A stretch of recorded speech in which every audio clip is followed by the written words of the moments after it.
Ao iniciarmos então o Egito Antigo, né, o Cesare Cantu inicia aqui começando pelas fontes, que eles chamam fontes históricas, né? Ele diz que Moisés ele fez-nos uma exposição fiel do Egito no seu tempo, né? Mas propriamente não é uma história do Egito, né?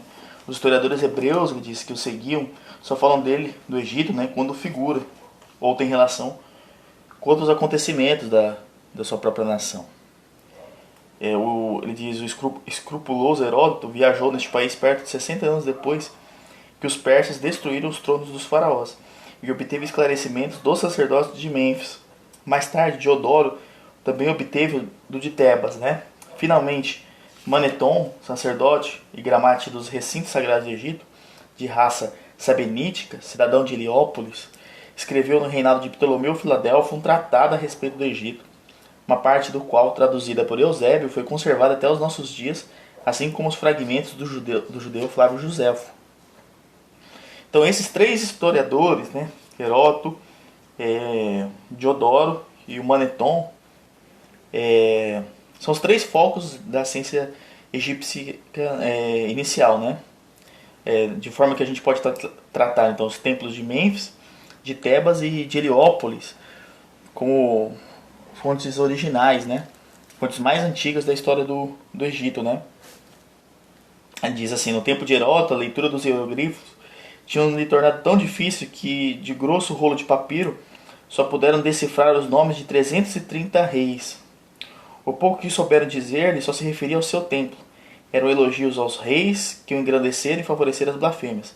Nem mesmo lhe puderam dizer o nome de todos os reis, visto que os outros foram depois encontrados por Diodoro, que afirma ter examinado atentamente tudo o que se refere, chama Heródoto fabulista e cita Cadmus, Helânicos, Hecateu e outros escritores cujas obras hoje elas estão perdidas, né?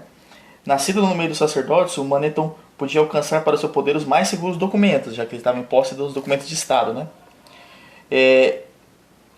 As descobertas sucessivas têm parecido dar crédito ao seu catálogo de reis do Egito, mostrando conforme os nomes conservados pelos hieroglifos a respeito das 18ª e 19ª dinastias.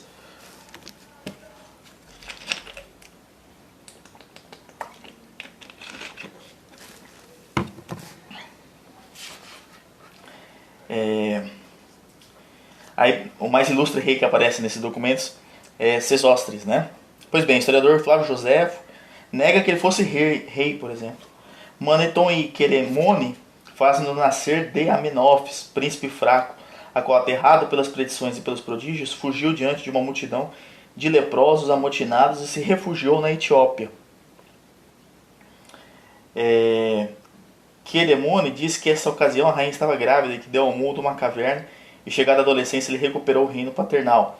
Diodoro coloca Maneton entre o número de sacerdotes inventores de narrações inverossímeis e representa Amenófis como um herói cuja sabedoria preparou a glória de seu filho. Aí o Cantu diz aqui, né? Quantas contradições! O que será então a respeito dos reis menos célebres e mais antigos? Heródoto convém que os acontecimentos egípcios só se tornam certos posteriormente a Pisamético, né?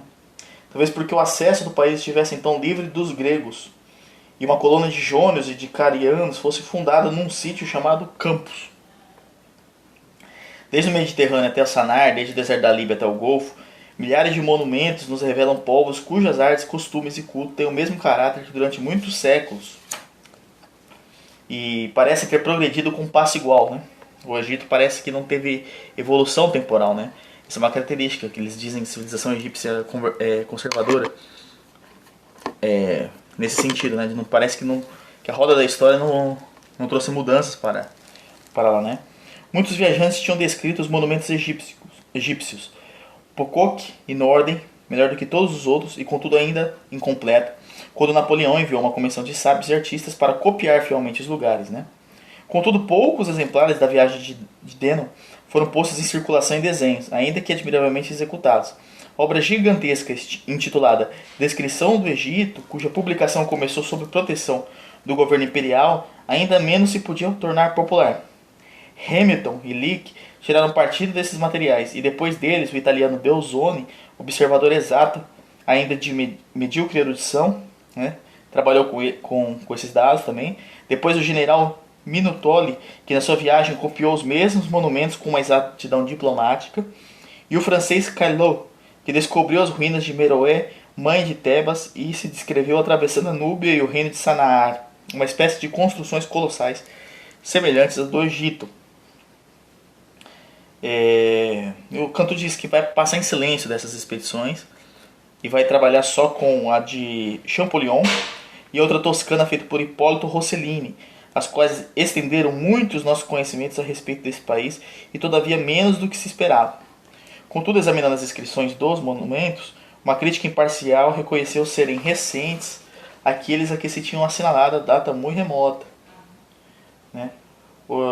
De forma que ele consegue dividir o período em 3 tempos, né? Sesostris, 1500 a.C., o segundo deste rei até Pisamédico, 650, e o terceiro tratará nos tempos posteriores até que a conquista dos persas roube ao país toda a glória nacional em 528.